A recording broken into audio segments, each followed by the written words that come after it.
an NGO, do it on our behalf, give it in some sector. Yeah. But you have since been on both sides. Yeah.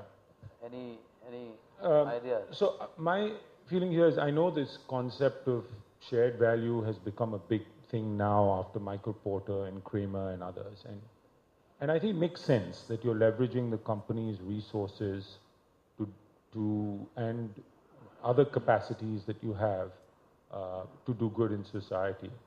But I don't think we should exclusively look at it through that lens, because I think corporates will then be doing things from a narrow perspective which only play to their strengths. And I'm not saying that corporates should be doing everything, but I think corporates also believe in the notion of doing what they're good at and outsourcing the rest. Right? The number of corporate activities that get outsourced because they believe that they shouldn't be done in-house.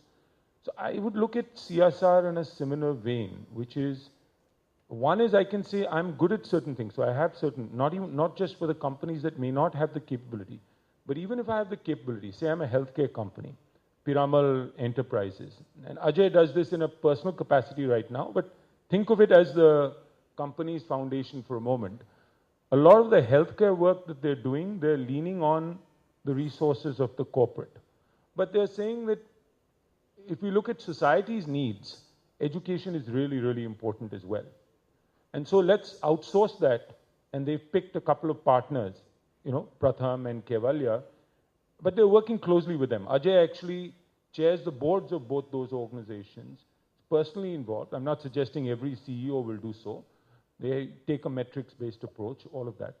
So my sense is, even though we shouldn't think that giving money to NGOs is a bad thing per se, I think companies need to eventually use this to get their employees to volunteer, to leverage their internal resources. But there's no harm in outsourcing if you feel that it either doesn't match the exact skills that you have, or if you don't have certain skills.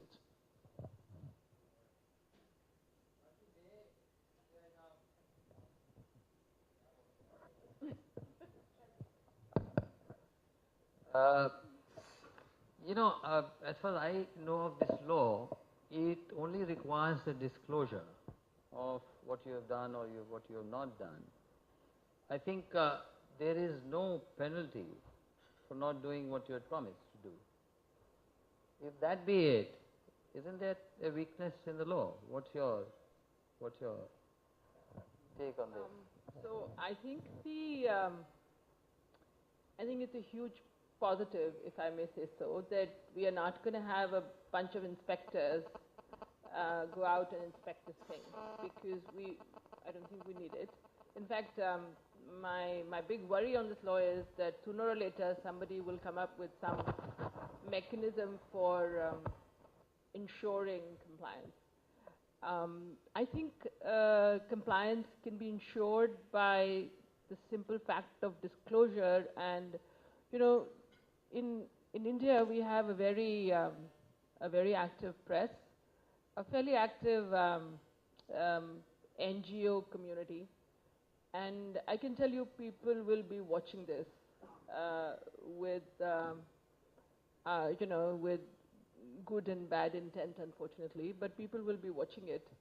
And you will have any number of people producing reports on this before before a year is out.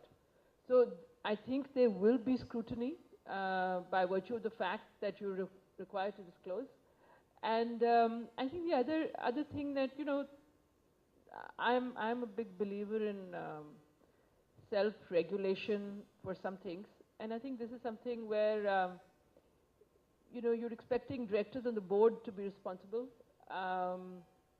Each of them have reputations to keep up. There's a requirement for an independent director to be involved. So I think the law does have checks and balances, and I think we will be doing ourselves a big disservice if we say that the only way you can make sure any of this gets implemented is if you have a bunch of inspectors going and inspecting.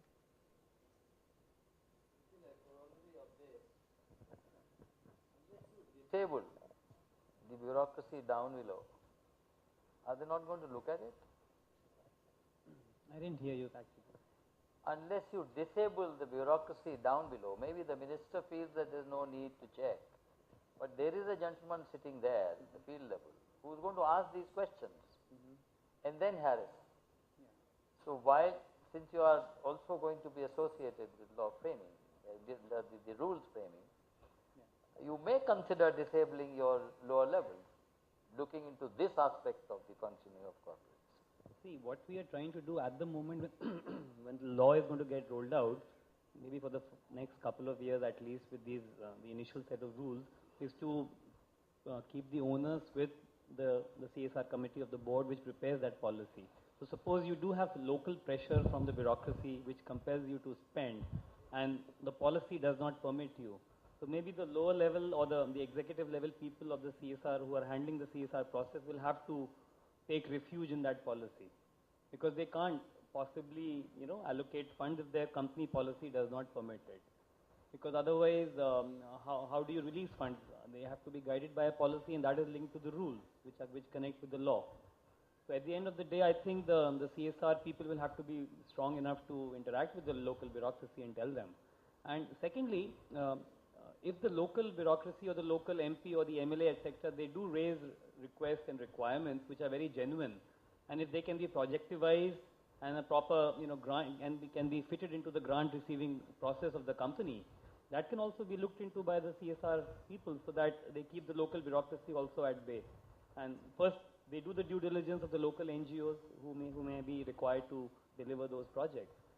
So I think it will be very interesting to see how these things roll out over the next years or so. You say something? Well, yes, I mean, when you're framing rules and the lower bureaucracy or upper bureaucracy or whatever, or bureaucracy in general, I think it's very difficult to keep itchy fingers away. That's it. And the best way of keeping itchy fingers away is don't make that many rules. In fact, don't make rules at all. What you should say is, this is not CSR. I talked to you about sport and teamwork. In a any sportsman or sportswoman of caliber, that person does not break the rules, but that person does something that has not been written in the books. That is, this is the way in which Tendulkar does the drive. Nobody else can do it that way. Michael Jackson jumps 4 feet and stands, define the law of gravity for 2 nanoseconds and goes 6 inches more. That's not written in any rule book. Do this. What is mentioned in rule book is these are the things you cannot do. So mention very clearly what is not CSR. And then let each company then do CSR, be Michael Jacksons in their own way.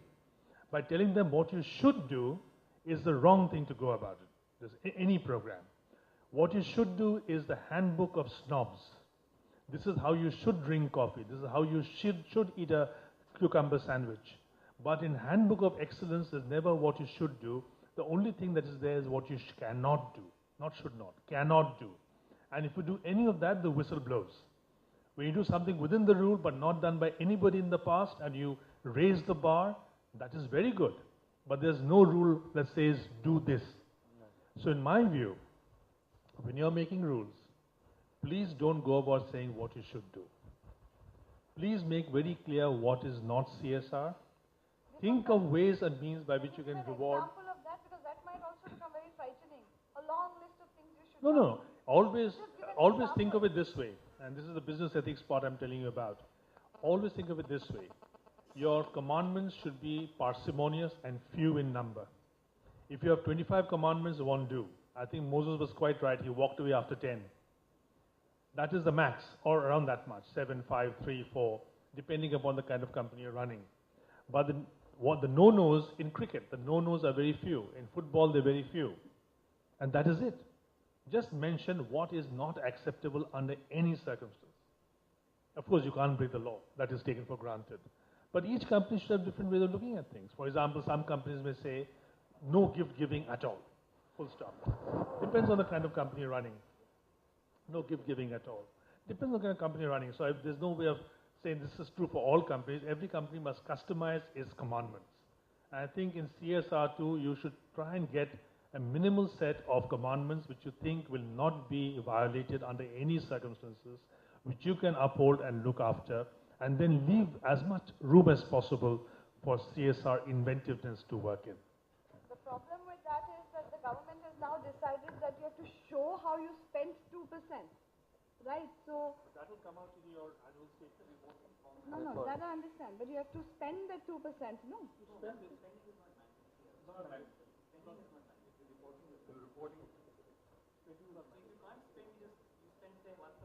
Okay, but you have to say I didn't spend. Okay, so you have to say I could not spend 2%, right? For this reason, yeah.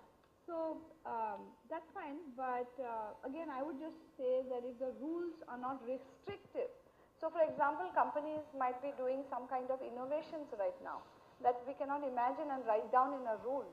That innovation, if they want to put it under this 2%, they should really be allowed to. So don't define those things too closely. That's all I'm saying. Yeah. That so long as the government's rules don't prevent or circumscribe too closely, then it's fine. Yeah. They encourage the CSR committee to do it in a very mindful manner. They should be very consultative with their shareholders, with what is the core competence of the company, etc. Right. So that the executive which has to do grant giving or whatever is able to refer to that policy. That is the Bible for that company then. So it's nice if this 2% becomes like a mirror to the 98%. You know, if they, whatever they are doing in the 2% helps to hold up a mirror to the 98%. And the last thing I want to say is that I'm very hopeful that every day I meet young people and employees of corporations. All of them want to belong to a corporation or a company that is not just seen to be doing good, but is doing good. And that the good that it is doing in terms of its products and services way outweighs any incidental negatives. And that's the kind of companies we all want to work for and want to associate with. So let's use this 2% to drive that. Ashish, you want to say something? First of all, this may be a little controversial, but I do think that the 2% should have been mandatory. I think this approach of let's leave it open and let them report, even though we have civil society, NGOs, press, all that. I mean, this is the tax at the end of the day. Why do we pay our taxes? We pay our taxes for the benefit of society, right? So we don't tell people, oh, by the way, pay your taxes if you'd like to. I paid taxes on a personal basis because it was in the law. If it hadn't been, I sure as hell wouldn't have paid 30+% of my income away as taxes. So I think the 2%, my only issue with the 2% is maybe it shouldn't have been mandatory upfront. Maybe it should be done in a graduated fashion. So if the intent is leave it open right now, let people build capacity. Because I think the absorptive capacity of 2% immediately is a huge challenge. So if that's the intent, that's great. But personally, I feel eventually this needs to be mandatory. And if at all, it should have been done in some phased fashion. You know, give it maybe over 10 years, you increase it by a half a percentage point every 2.5 years, or 1 percentage point every 5 years, or something like that. So people have the time to set up the capacity to be able to do this intelligently. You'll have to develop a bandwidth to spend that to be able to develop the bandwidth to be able to do it.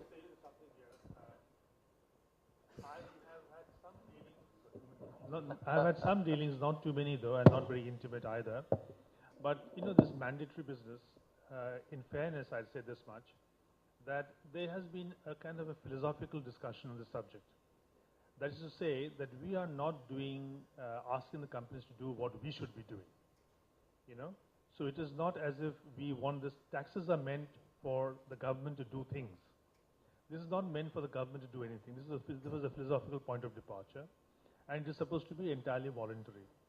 I remember years ago, the Dutch Minister for Foreign Trade had come to India. Those days I was with the corporate world, and I was invited to CII, and the Tata people gave a very spirited presentation of what Tata does, smallpox, drainage, schools, etc., etc. And a young Dutch journalist got up and said, but isn't that the job of the government of India? Why is Tata doing this? And the Dutch minister said, sit down, you're a naive young journalist. In Holland we say, pay your taxes, we'll do the rest. This is India. I was really ashamed, you know, but it was true. That's why I felt shamed. In a way, I think what they're trying to do is rectifying that somewhat. That is, we are not asking for this money to do as a backup to what we are doing, but this is actually good for your soul, you know. I think that is the philosophical point. It may or may not be correct, but that's the thinking, I believe, that has spurred this initiative. But I think corporates, in a way, should look at this as a positive. I mean, I would think of it, one way to view it is it's an extra tax. Normally, you distrust government. So, as opposed to having that 2% go to government and be spent inefficiently, I have the golden opportunity to look good. I have the opportunity to spend it, monitor it. I have the opportunity to do R&D work, which can prove models, like was said earlier, which government can then use. If I care about education, I can play around with 100 crore and develop something really interesting, which I can now showcase to government, which government may not have been able to do. So if you really believe that you're going to do a much better job, which I think corporates do, And also on goodwill. and you believe there's lots of leakage in government and all of that, this is a great opportunity to have full control over the 2%. Most countries in the world have much higher taxes than India does. So think of it as an extra tax, but you have control over it, how the money gets spent. Just like to add a couple of things here, by very definition, tax goes into the government coffers. So here even the rules, as they will come out and they are evolving, they would like you to use this money either directly through your own foundation or to give it to implementing agencies. So that way, by very definition, it is not a tax. And secondly, by not making spending mandatory, you want to give the industry or the corporates adequate time to develop their bandwidth, depending upon how much they have to spend. And that they need to just state in their annual report, is all that we are trying to say. Right, thank you very much. I think it's time to now open it to the floor.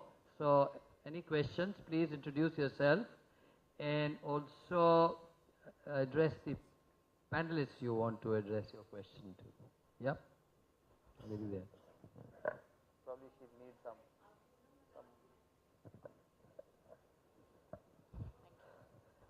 Poonam Madan, and this question is to Dipankar. I think some very interesting things were said in terms of both the measurability as well as the definition of CSR. At the outset, based on what all I'm hearing, I think perhaps the clause 135 should have called it corporate philanthropy and not CSR. Because I think the whole confusion is really starting from there. And what this law or this clause is doing is diffusing the whole definition of CSR, like Dipankar, you said, the rest of the 90%, and it needs to come from within inside, ethical best practices. So my question here is, there are these national voluntary guidelines by the Ministry of Corporate Affairs, which are talking about the entire, responsibility towards all the stakeholders. Now, why, if we are going to call it CSR, can still, through the rules of the Act, incorporate that this 2% is philanthropy and real CSR is ESG as defined under the NVGs? Is it possible? Is there any way that we can still kind of not diffuse the definition of CSR? That's one question. Second question, like ITC was talking about today, the amount of integration of their social responsibility into business models, which is largely value chain and supply chain related. So if you are now measuring this 2%, on one hand they are saying that there is no prescriptive definition. When you measure your 2%, when you report it, reporting is mandatory. On the other side, just a couple of days back, Mr. Sachin Pilot was quoted to say in the newspapers, CSR should bring smiles to the face of the people and not, it should not relate to business profits. So if it is supply chain investment, when companies are going beyond what they really need to do, perhaps, that won't be counted. Then how do you measure such kind of innovative mechanisms for large multiplier effects towards inclusive growth? Thank you. Well, I think it's best to be definitionally clear about CSR. And if you're going to do CSR at all, whether or not the government mandates it, let's keep the government out for the moment. Let's think about the authenticity of the term itself. Then I think CSR is a valuable exercise, and so is corporate social philanthropy. And it's important to keep the two separate.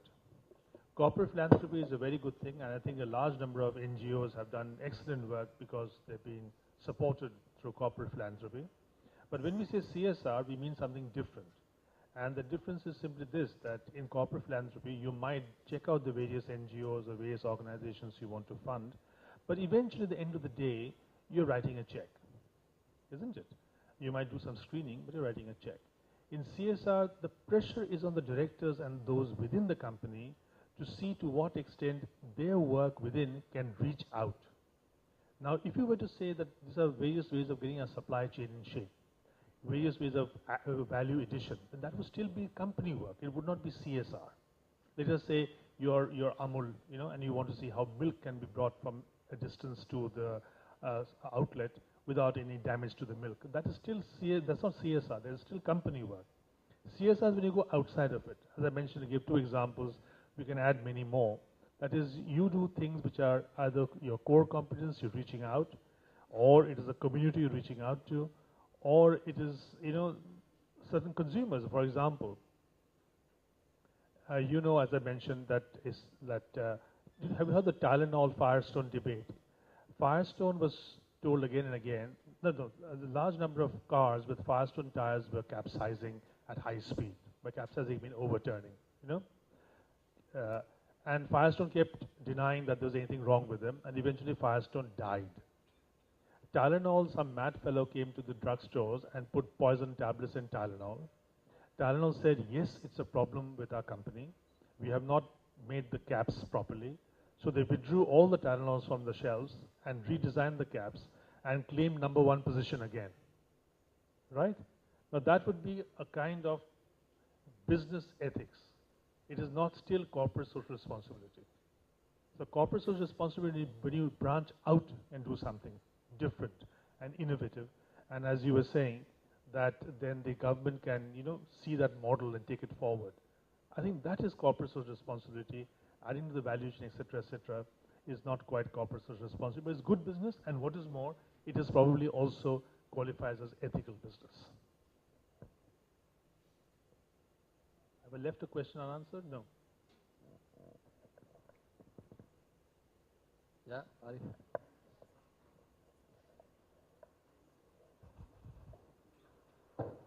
Can I just clarify what you know, Poonam had said, and also Deepankar, being from ITC, since you talked about the value chains, which we talked about.